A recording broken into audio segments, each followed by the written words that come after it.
এই ময়দানে বসতে পেরেছি। এই তো কয়েক মাস আগেরই কথা। এই মাহফিল করতে নিয়ে মাহফিল কমিটির জুতার তলা ক্ষয় হতো। থানার কাছে ছিল হলো মাহফিল কমিটিগুলো সবচেয়ে বড় দাগি আসামি, এবং এই বিগত 16 বছর সবচেয়ে বেশি বাধার সম্মুখীন হয়েছে হলো ইসলামপন্থী লোকগুলো।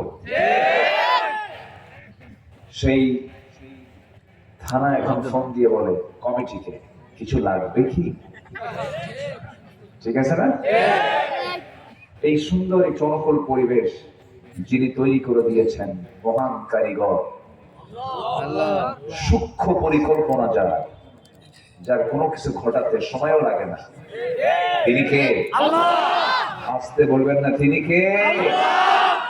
সেই মহান রবের শানে বলে উঠছি আলহামদুলিল্লাহ। সবাই বলছে আল্লাহুম্মা ইন্নী আসআলুকা আল-হুদা ওয়াত-তুকা ওয়াল-আফাফা ওয়াল-গিনা। সবাই বলি আল্লাহুম্মা লাকা আসলামতু ওয়া বিকা আমানতু ওয়া আলাইকা তাওয়াক্কালতু ওয়া ইলাইকা আনাবতু ওয়া বিকা খাসামতু। আমরা আল্লাহ তাআলা শুকর আদায় করে নিলাম।